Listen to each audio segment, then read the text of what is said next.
Fitness वाली बहू। चंद्रनगर गांव में सुगना अपने बेटे रमन के साथ रहा करती थी। कुछ ही दिनों में उसकी शादी राधा नाम की एक लड़की से हो जाती है। राधा फिटनेस को लेकर बहुत ज्यादा सजग होती है और वो घर के बाकी लोगों को भी दिन भर फिटनेस टिप्स देती रहती है। बहू, आज तो मुझे आलू पूरी खिला दो। नहीं माँ जी, उसमें बहुत ज्यादा फैट और कोलेस्ट्रॉल होता है। आपको तो मैं आज प्रोटीन सलाद बनाकर खिलाऊंगी। कुछ दिनों तक तो सब ठीक लगता है, मगर धीरे धीरे सुगना और रमन दोनों ही राधा की इस आदत से परेशान होने लगते हैं। राधा, मैं मानता हूँ हमें फिटनेस के प्रति सजग रहना चाहिए, मगर बाकी की चीजें भी खानी उतनी ही जरूरी है। रोज रोज प्रोटीन सलाद थोड़ी ना खाया जाता है। आपको तो खुद तला फला खाना है। माँ जी का तो आप बस बहाना बना रहे हो। देखो जी, जो आप खाते हो आप वही बन जाते हो। अरे मुझे ये सब ज्ञान मत दो राधा। मैं बस ये कहने की कोशिश कर रहा हूँ कि हर चीज खानी जरूरी होती है। तेल और घी भी खाना जरूरी होता है एक मात्रा में। खैर, तुम नहीं समझोगी। कुछ दिनों बाद तीज आने वाली होती है और सुगना अपने दोस्तों के लिए तीज पार्टी रखती है। अरे बहू, आज तीज है और मैंने कुछ सहेलियों को खाने पर बुलाया है। कुछ अच्छा सा उन सब के लिए पकाना। ठीक है माँ जी। शाम को सुगना की सब दोस्त आ जाती हैं। सुगना सबको अपनी बहू से मिलवाती है। अरे वाह सुगना, तुम्हारी बहू तो बहुत ही खूबसूरत है। सिर्फ खूबसूरत ही है या गुनी भी? अरे नहीं नहीं, मेरी बहू बहुत ही संस्कारी है। घर का सारा काम भी खुद करती है। थोड़ी देर सब गप्पे मारते रहते हैं। फिर राधा टेबल पर खाना लगा देती है।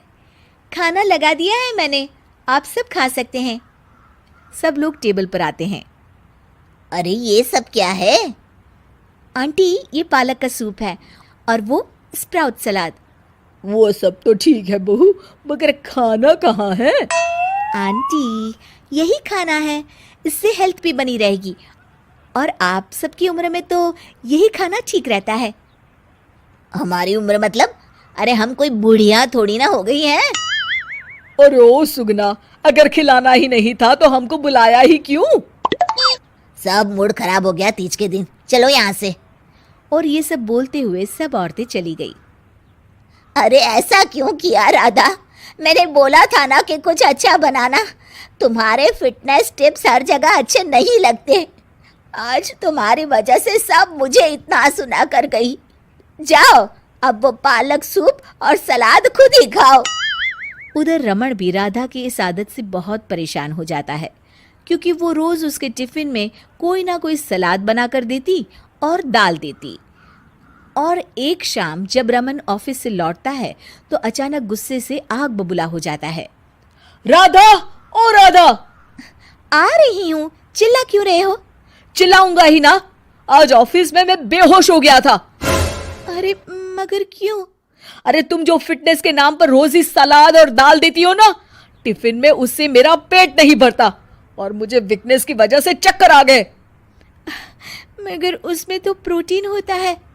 हर चीज लिमिट में अच्छी लगती है राधा, चाहे वो फिर प्रोटीन ही क्यों ना हो। उसके अलावा भी सबकी मात्रा खाने में जानी चाहिए। मैं तो बस आप सबकी सेहत के लिए ये सब करती हूँ। अरे इतना भी मत करो, हमें खुला छोड़ दो थोड़ा। थोड़े दिनों बाद एक दिन जब सुगना मंदिर से लौटकर आ रही होती है तो अचानक से गिर जाती है और उसकी सब उंगलियां और हाथ पैर जोर से अकड़ जाते हैं। कुछ लोग मिलकर उसे घर छोड़ जाते हैं। घबराई हुई राधा तुरंत डॉक्टर को बुलाती है। डॉक्टर साहब, माँ जी को क्या हो गया है? इनका पूरा चेकअप करना होगा। वैसे तो मुझे लग रहा है कि इनको गठिया हुआ है, इतना तो पता चल रहा है। गठिया? बाप रे! हाँ, गठिया। इनके घुटनों और सभी जोड़ों में जो लचक, जो चलने फिरने के लिए ऑयल चाहिए ना, वो अब नहीं है। अरे कैसी बातें कर रहे हैं आप? मैं तो इनकी सेहत का बहुत ख्याल रखती हूँ। रोज प्रोटीन सलाद खिलाती हूँ और सूप भी। मतलब ये बिल्कुल भी ऑयल या घी नहीं खाती? नहीं नहीं।